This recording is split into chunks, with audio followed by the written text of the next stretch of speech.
Welcome to my top 10 favorite albums of all time. Let's get right into it. But first, honorable mentions. My first honorable mention is Black Star by Mos Def and Talib Kweli. Just overall one of my favorite hip hop projects ever. It's just from front to back flawless.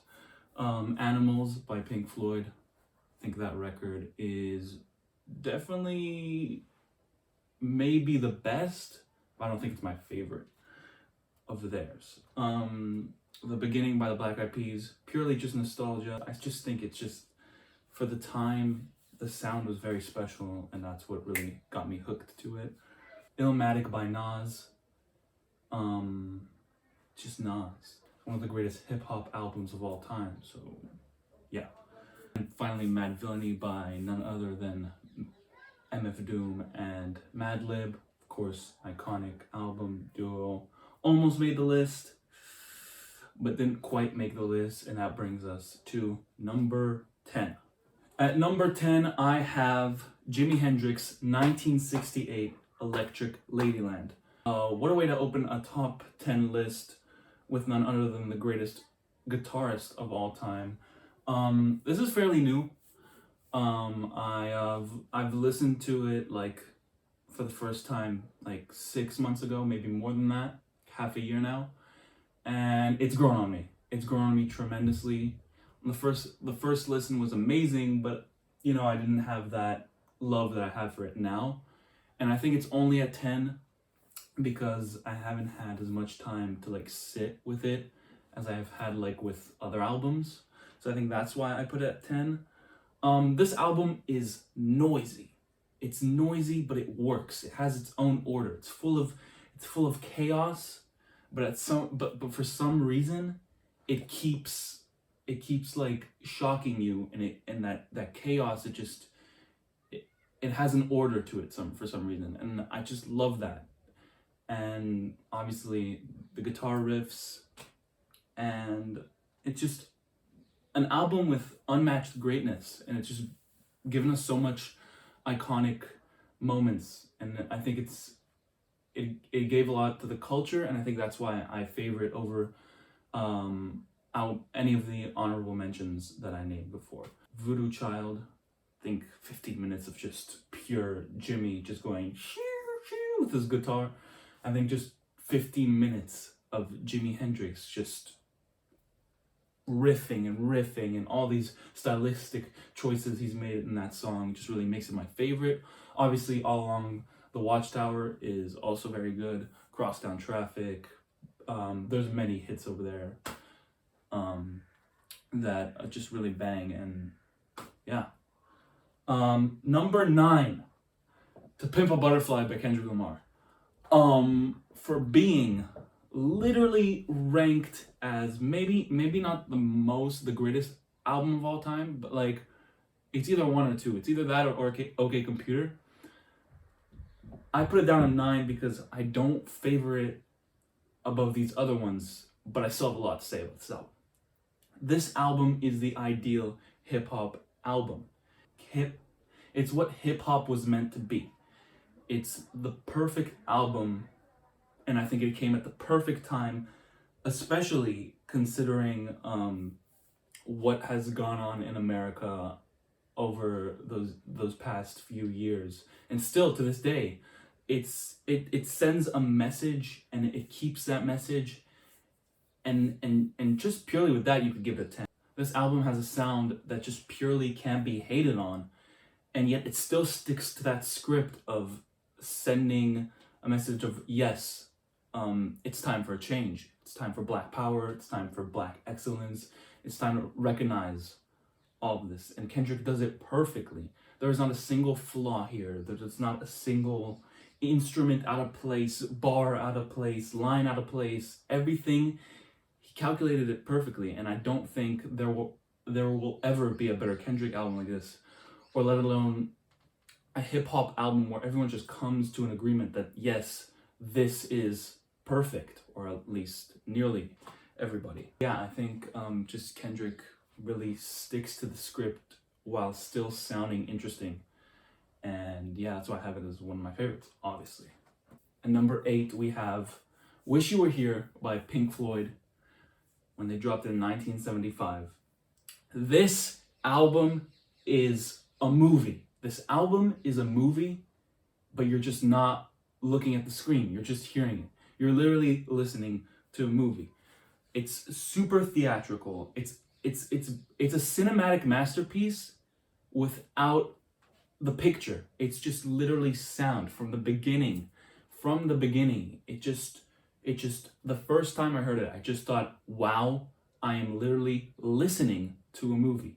And it literally acts as if it is a movie, because the concept it drives with the whole Syd Barrett's death and the like whole Wish You Were Here concept, it literally feels like you're watching a movie, but you're literally just listening to it, but you're not actually watching it. It's one of the greatest experiences ever. And I think anyone that listens to this album for the first time, it goes through either two things.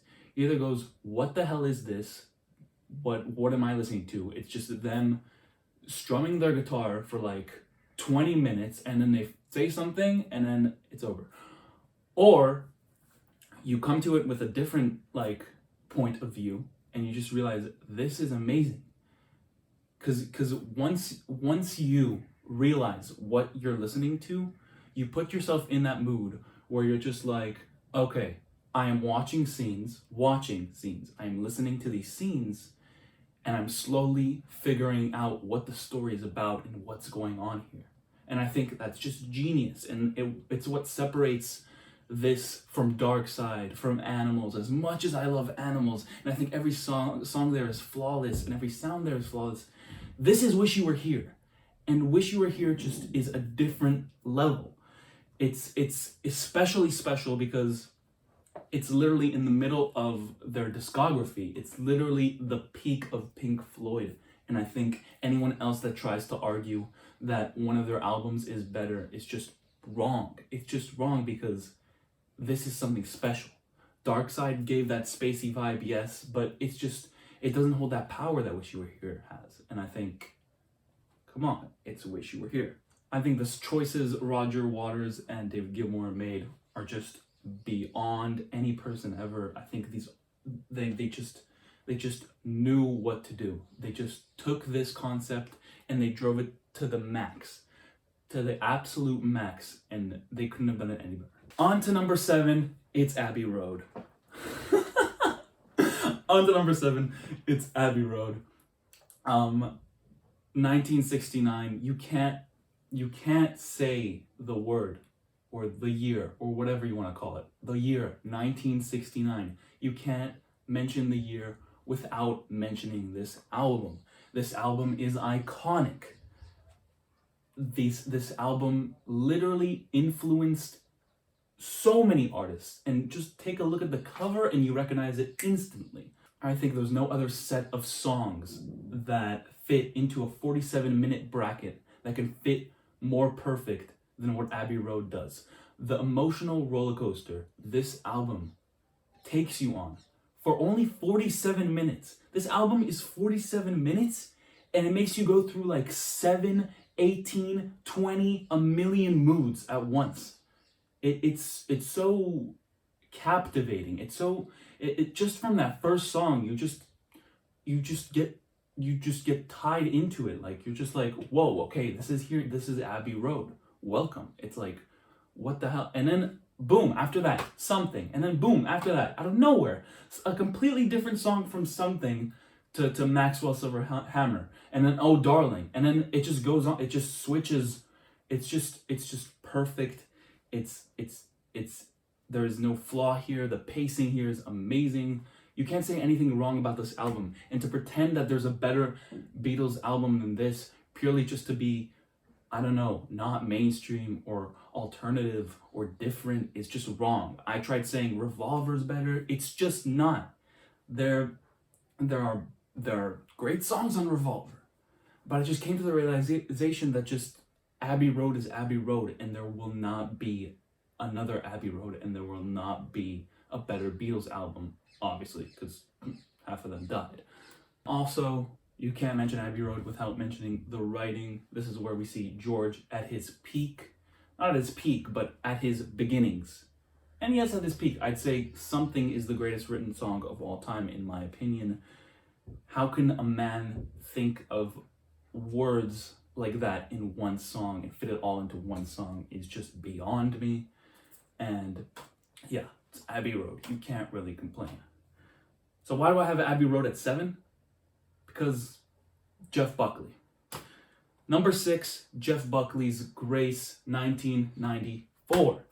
In 1966, God created Jeff Buckley. And in 1997, God made a mistake and decided to take away Jeff Buckley because he just is that good. His music doesn't belong on this earth. God made a mistake and he had to take him back. That is how good Jeff Buckley is.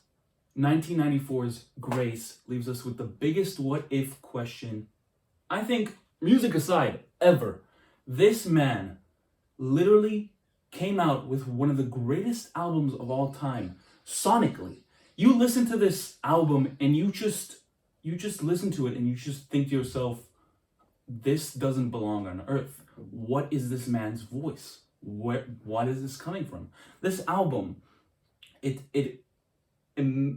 so good that it made covers of songs normal on an album. Like, before listening to this album, I think to myself, covering songs is stupid, and let alone putting it on an album is stupid.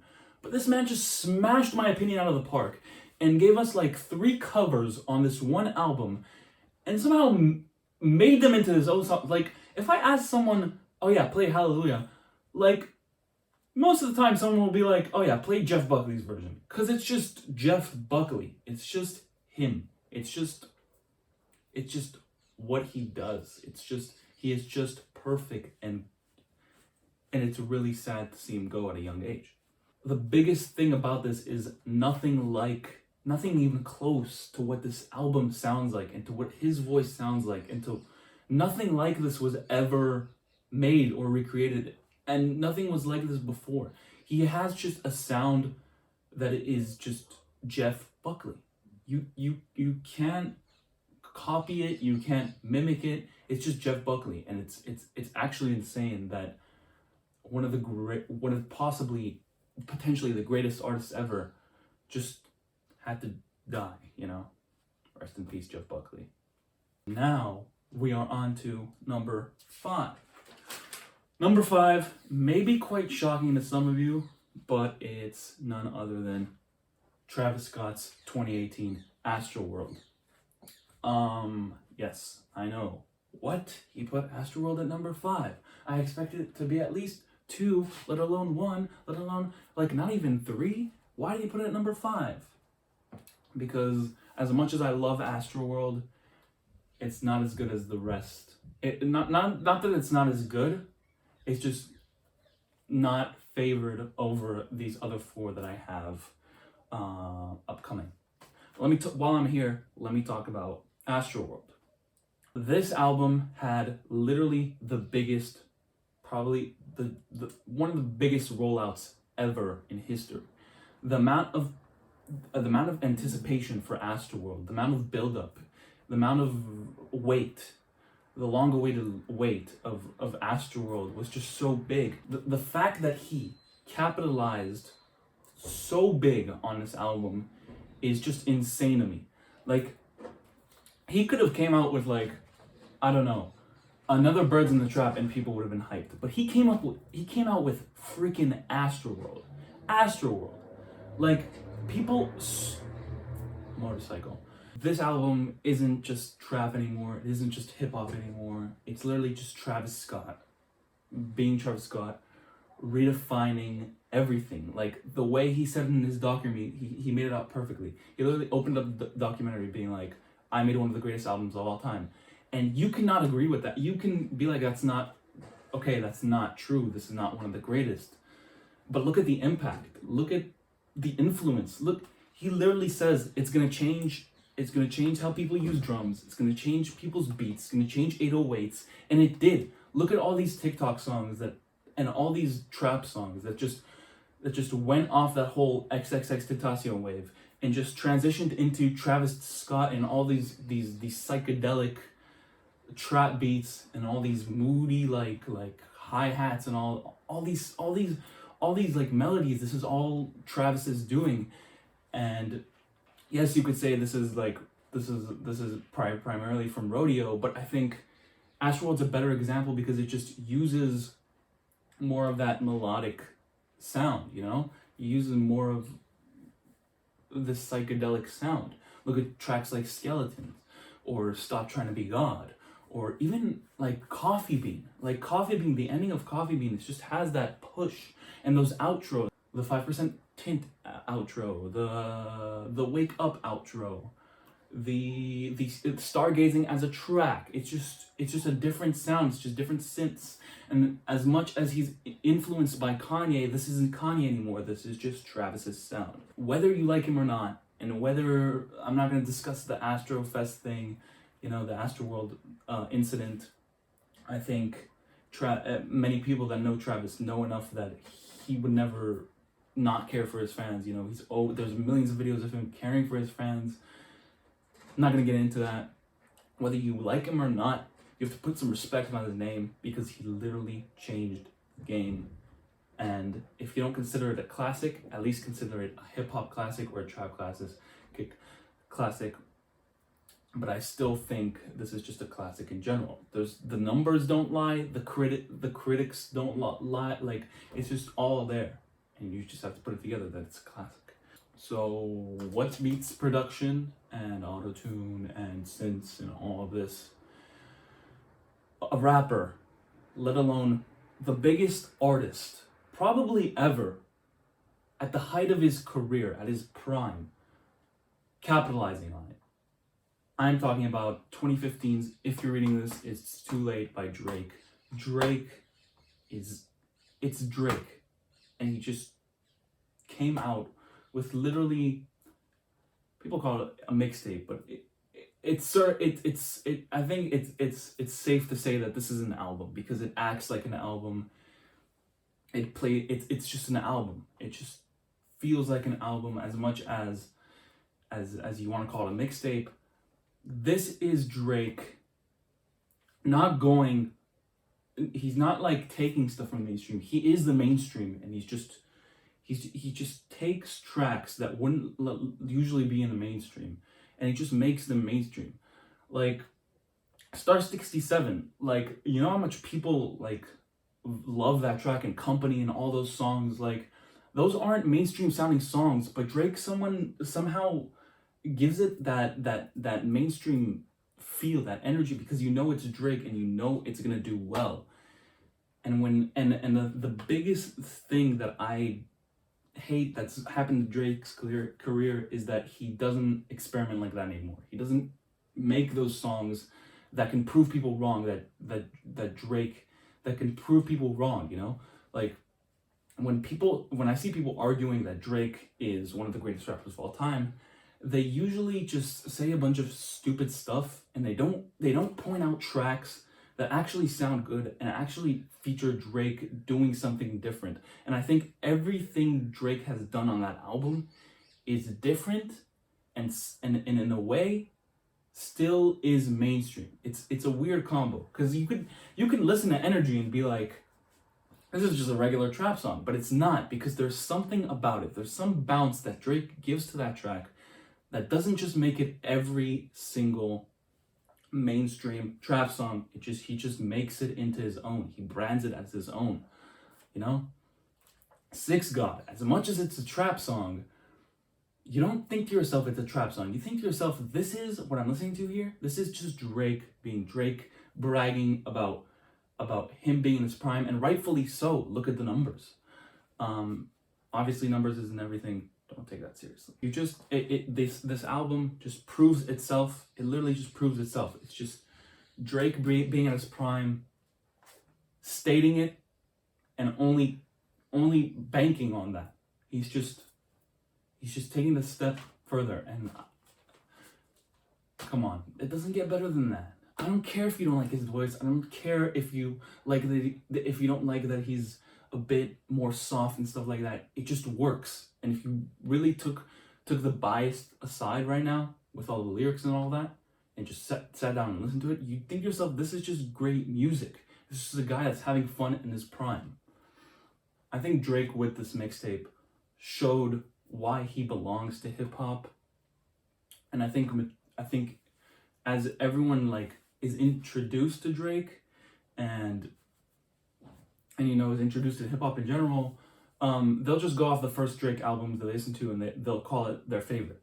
But I think once you mature enough and you realize this is the best Drake album, and it can't get better than this, I think it just shows you that he really does belong to hip hop.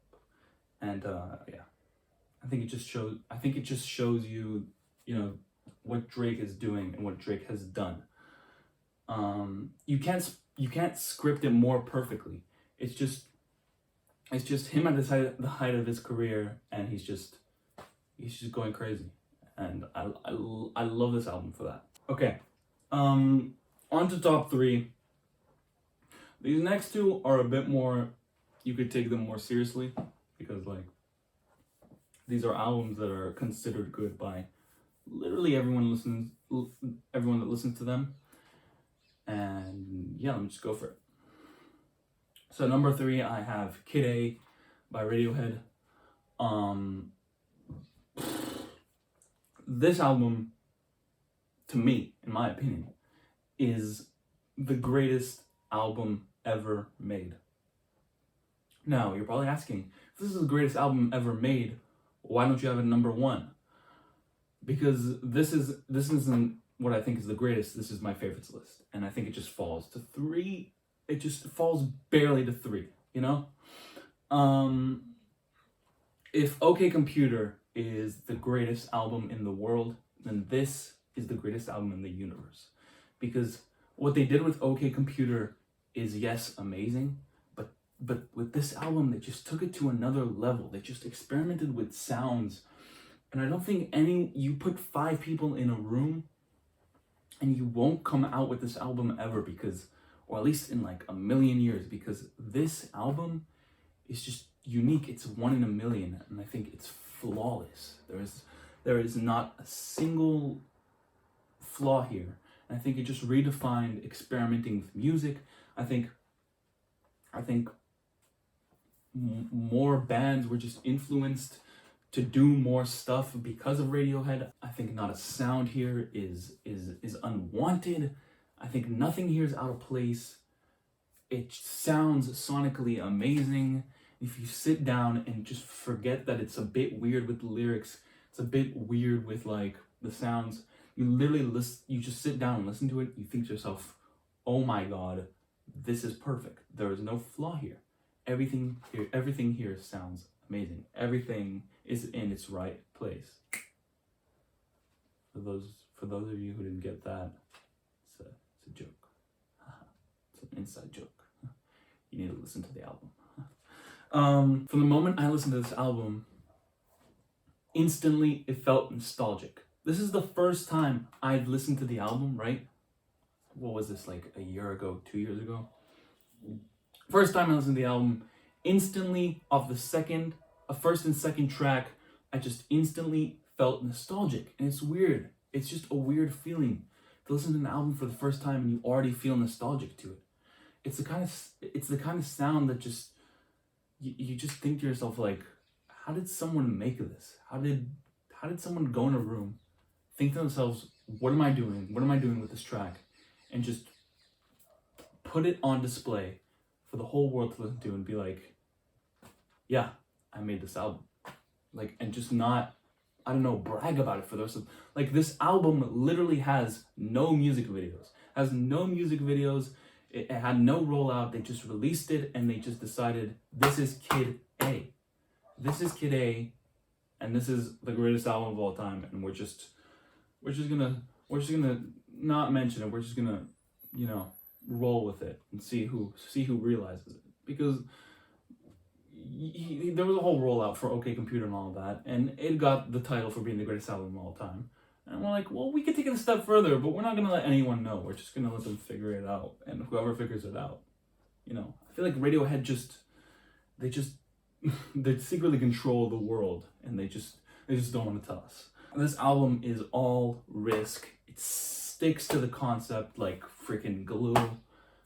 It's amazing. It's a 10 out of 10. I think it's the greatest album of all time. It's the greatest album ever made, but it's not my favorite. Number 2, I have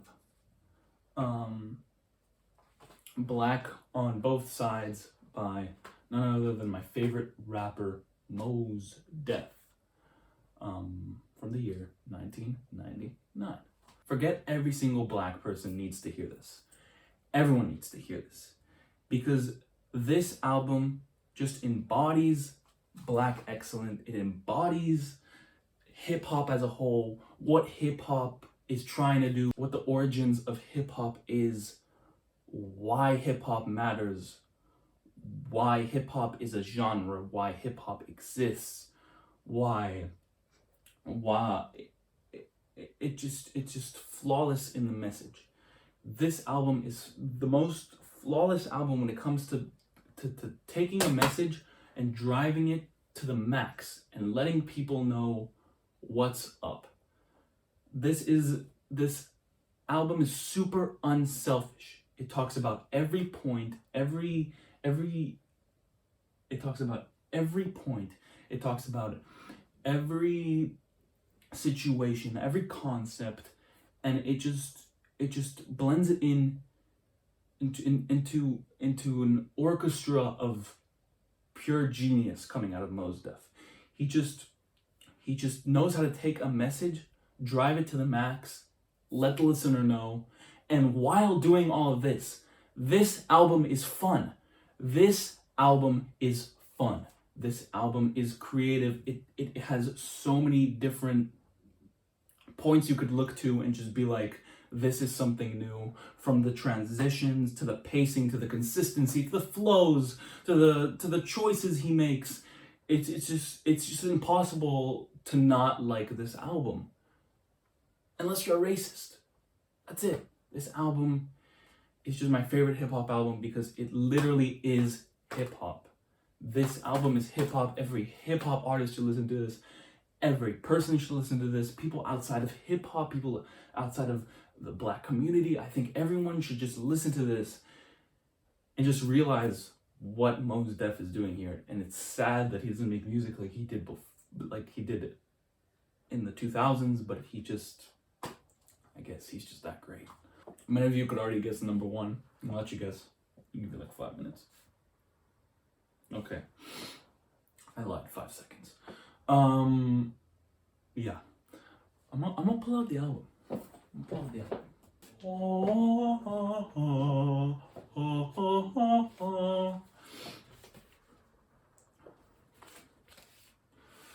While many people don't consider this album perfect, I think truly what's your favorite. By the way, this is Unorthodox Jukebox by Bruno Mars, released in 2012. Sorry for being so rude. I think you will know, for many of you that don't have a favorite album, or just consider your favorite album what you think is best, I think you will know what your favorite album is when it isn't perfect, but it's perfect to you. I think I've had this album. This album's almost 10 years old. I think I've had it in my brain for over like 9 years. I listened to it around when it was released, at a very young age, and these songs from that young age stuck with me.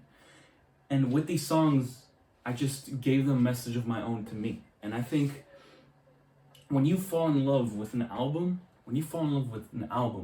where every song is dear to your heart, and every song you consider a 10, and every song you have a message behind it. You could point to me to any one of these songs, and I'll say to you what this song means to me. I think when you have that kind of album with you for years, and you could just pop it on whenever you're sad and just be like, this is mine. This is mine. As much as it's Bruno, it's mine too. Like I've given it meaning to myself already. and you can't take that away from me. I think that's when it becomes your favorite album. And I think if you don't know what your favorite album is, or if you just decided whatever is great, I think sooner or later you'll find the album that is fitting to you. And I think it doesn't have to be perfect to anyone else. It just has to be perfect for you. And I think that's what's so beautiful about music, you know. What can I say about it aside from the fact that it's my favorite? The style choices here is amazing. I think the concept is cool. It's like an unorthodox jukebox. There's many songs here that don't really correlate to the other one. It's just kind of unorthodox. Every song is really different, has a different vibe. It's like, if I knew, what does that have to do with the rest of, like, the song sounds different from everything else. And not to mention, literally Locked Out of Heaven. Like, and young girls go real, like, Trent, like, you could run through every song here and be like, well, this doesn't sound like the song from before. It's not like every pop record, or whatever you want to call this, R&B, contemporary R&B, all these fancy names. It isn't like that. It just is different. And I think if you're looking for different, if you're looking for a message in the songs, and if you're looking for all these things, and you're looking for it to be perfect, it's a perfect album for you, and it's your favorite. And there's nothing more to that. Anyways, that is it. That's my top 10. I will probably do one of these in like 5 years from now, 10 years from now. It's probably completely different. I doubt this will go down, but yeah, it's my favorite album of all time. Those were my favorite albums of all time.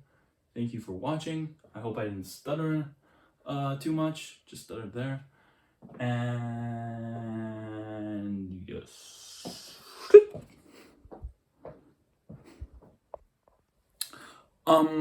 I had actually a lot of fun making this video. So yeah, just let me know if you want to see more. Give me some ideas. I was thinking maybe ranking Kanye songs or Kanye albums, or just songs in general, but I think songs is kind of boring, so we'll leave it to albums. But yeah, give me ideas. I had a lot of fun making this video. Anyways, thank you for watching, and see ya.